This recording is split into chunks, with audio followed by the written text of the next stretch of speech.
Hi everyone, thanks for joining. We're going to be covering tutorial 5 today, which is all about cell referencing. I indicated in my last video, I made reference to a relative cell reference formula, where I mentioned in brief where you have a formula, for example here, and you copy and paste it to other cells, you notice that the cell referencing changes relative to the cell. So for example here, the cells are G2 to D2. Over here, relative to this row, which is G3 to D3. So now we're going to be looking at another concept called absolute cell referencing. And then later we're going to be looking at a mixture of absolute as well as relative cell referencing. So this should make a little bit more sense to you as we work through this. I'll ask people first of all to create a new worksheet. So if you just hit this little plus button here where it says new sheet, you'll see that a new worksheet is created. We're going to type out the information that you can see in the bottom of your page, which is for contract invoice. So we're going to start that. I'm going to start typing the heading contract invoice, and I'm going to make this bold like that. And also I'm going to enter the rest of, here we go, we can merge cells too, I've got here on our sheet. So we'll merge these cells. So what we'll do is we'll highlight A1 to E1 like that, and then we'll hit this icon up here for merging. Where is it? And what that does is it basically spreads the title over a range of cells like that. So for example, if our heading was larger in size, it will look more uniform. Okay, so we'll keep typing A3 invoice of month. Skip across to C, February 10, and then we've got rate per hour, close bracket, $60, and service tax rate is 10%. And then we come to row 7, and we put this information in. We've got set dates, we've got description, code, hours, base cost, and service tax as follows. So what I'm going to do is I'm just going to spread these columns out a little bit. I made a spelling mistake here, so I'll fix that up. Making the columns larger. We will do the same thing here. We'll highlight, so we'll bold the titles, and we'll also put an underline. Now how I'm going to do the underline is I'm going to copy the cells that it relates to, and over here, bottom border, I'm going to click on that, and as you can see, it puts a bottom border, and I can customize it. So if I drop down here, I can go line style, and I can make it thicker.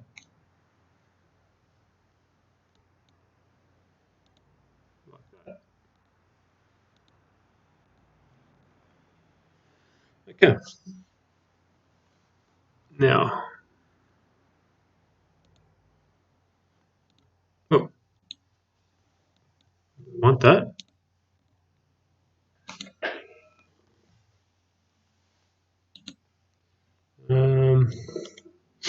Let's go to line style, no border, and that should fix that. Okay, good. Now, I'm going to keep typing now. So, oh, it's coming back. remove that. How do we remove?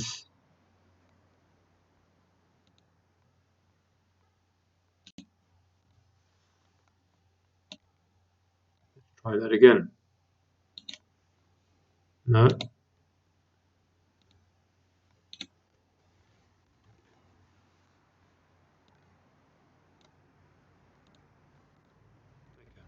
That's better. Okay, now let's put the dates in. So we've got 8th of February, 11th of February, 12th of February, 13th of Feb, 14th of Feb, 15th of Feb,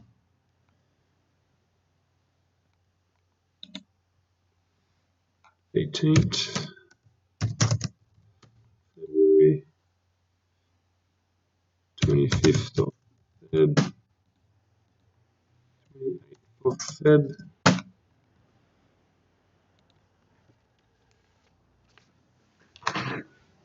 house supplies,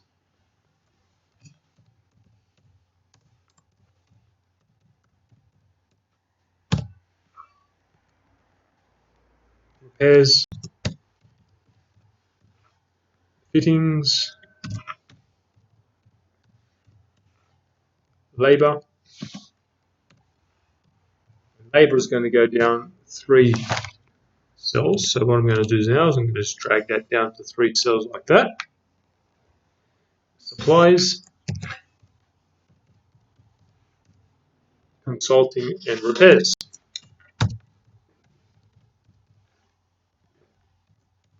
And we're going to put a code in as well. Okay, so put the codes in as follows: NT/101, NT/110, NT/105, NT/100,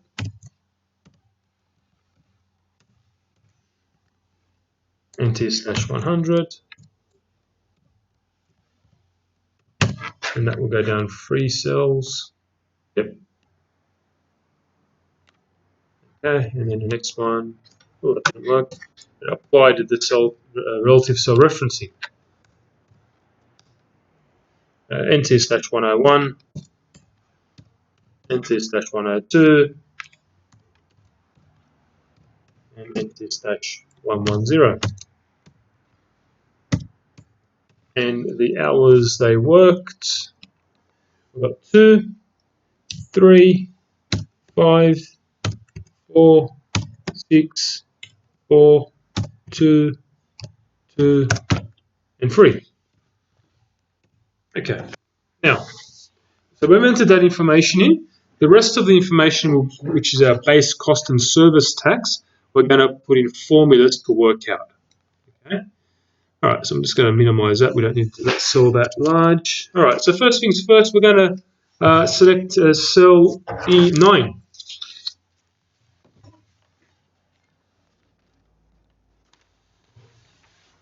That. And as we covered last video, every formula needs to start off with an equal sign. So we're going to put an equal sign here. And we're going to put a formula in to this cell, which is going to multiply the hourly rates by the hours they have worked, which is in D9. But instead of putting in a relative cell reference, which is like that, I'm going to make it an absolute cell reference.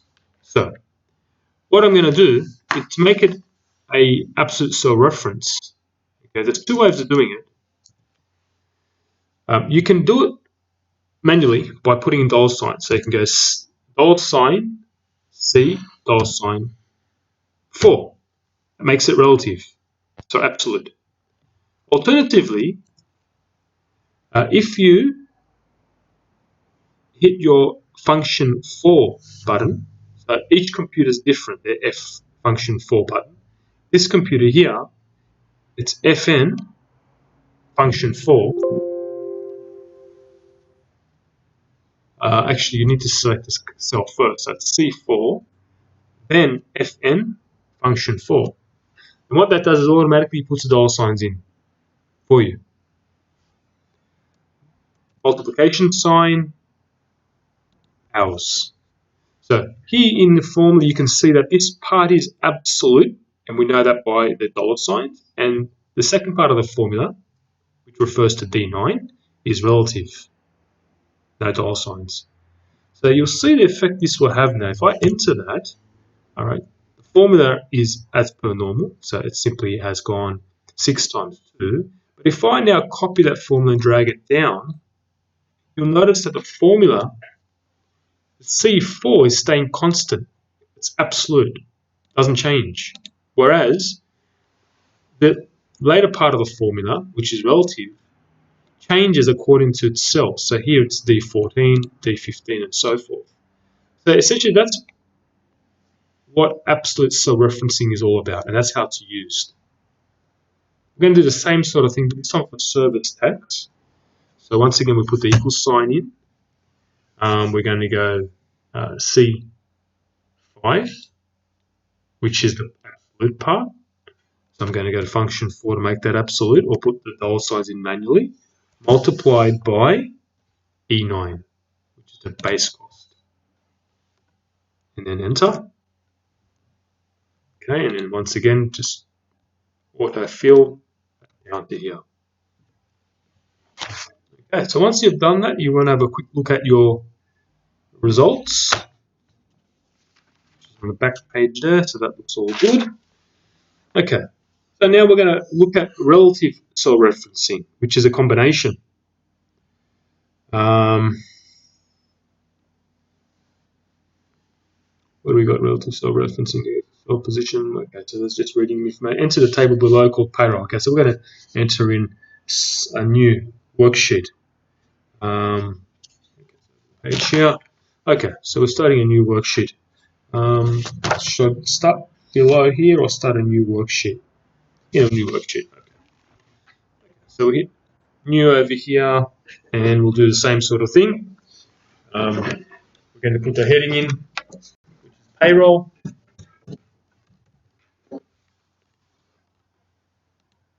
Make it bold. We're going to spread it out across a range of cells. This time we're going to have percentage increase as a subheading.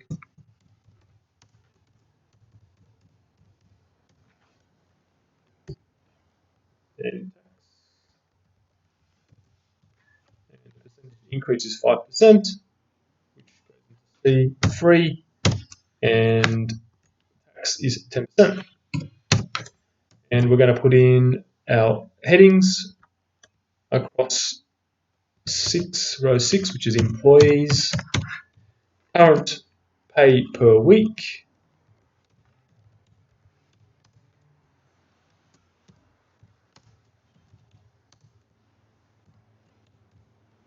increase, of course, column C, new pay, column D,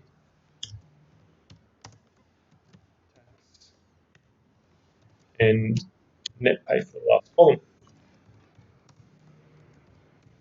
And then from 8 down, we're going to have our employees' names listed. So M.O'Brien,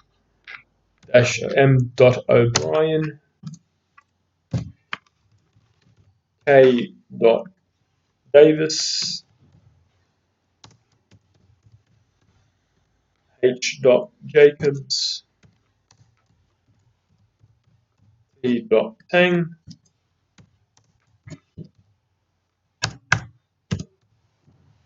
P.Latiri,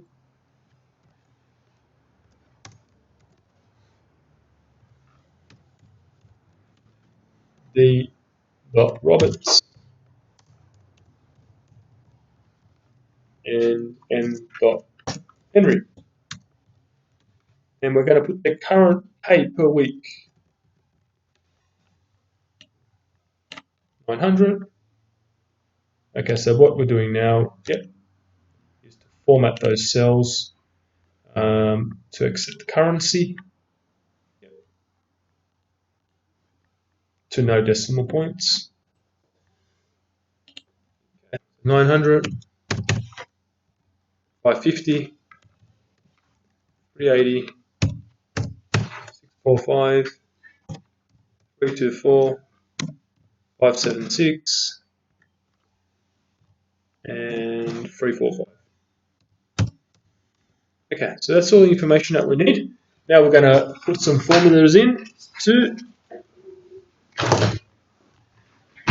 work out the pay increases and the taxes and so forth. Okay, so first things first, we're going to look at putting a pay increase. Now, you'll notice that the formulas haven't actually been entered in the exercises for you. So I'm hoping that people can start to essentially put together what we covered earlier and work out the formulas. But if you can't, I'm going to now do it for you so that you have an idea. As we know, each formula starts off with an equal sign, so I'm going to put equals. Then I'm going to increase their pay by 5%. So I'm going to hit this DC3. I'm going to make this absolute because this cell is going to stay constant. I'm going to go function F4, and I'm going to go multiplication sign, and I'm going to increase their base rate or base pay. So that therefore works out my increase. So essentially, 5% of 900 gives you 45. 5% of B9 gives you $28. Now, to work out the new pay, we put another formula in, equals sign. It's going to be their initial pay plus their increase of 5%. I'm going to just grab that and drag it down, and that works out our new pay. Now, we're going to work out our tax. Now, tax is 10%, so similar sort of thing, equal sign. We click on our 10%, we make it relative, function 4, multiplication by the new pay. So that works out our 10% tax. Now we grab that, scroll down. Okay. This one, the formatting I think is decimal points. Okay, that's fine. Here we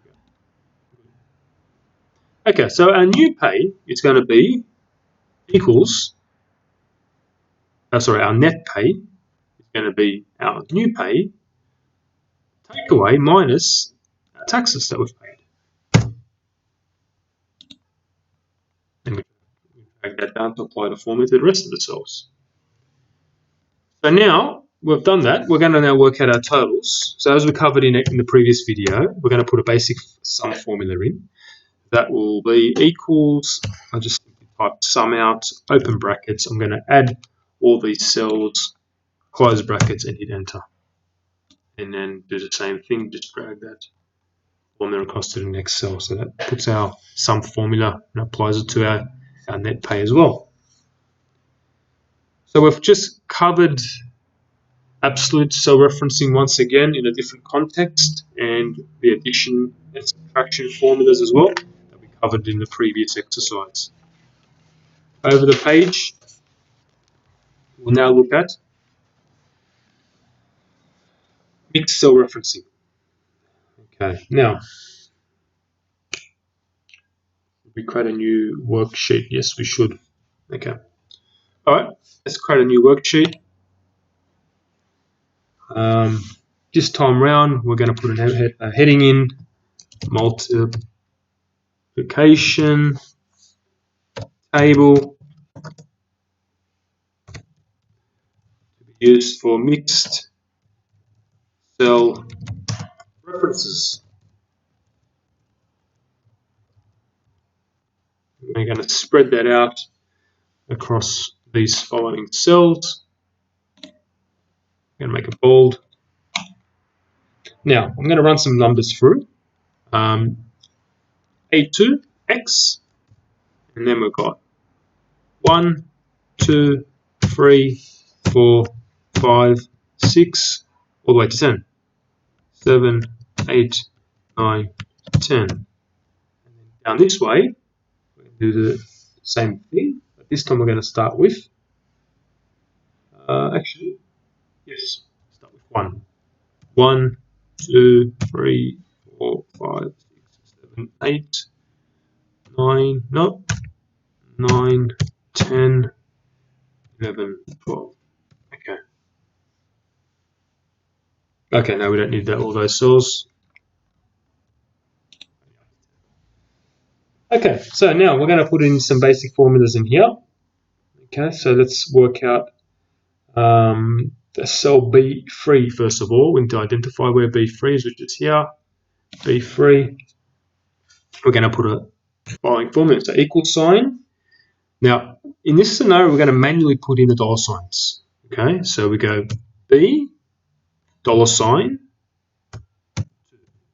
Now, what this formula does is the B row is going to stay constant. It's going to stay relative because there's no dollar sign. And the 2 row is going to remain constant, absolute, because there's a dollar sign in front of it. Multiplied by dollar sign A3. Okay, and in this scenario here, because the dollar sign is in front of the A, the row is going to stay constant, and the 3 column is going to stay relative because there's no dollar sign in front of the 3.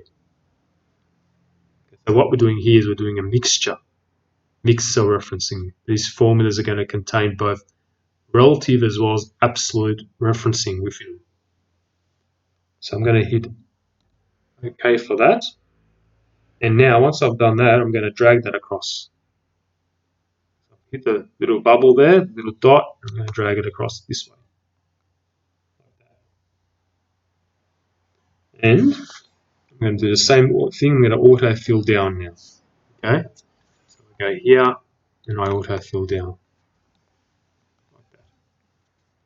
So this exercise is a very basic exercise. It's just simply to highlight the fact that formulas can have a combination of both relative as well as absolute referencing contained within them.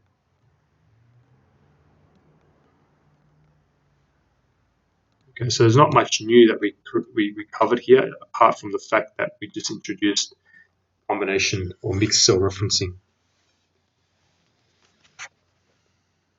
Okay, so that concludes absolute, relative, and mixed cell referencing.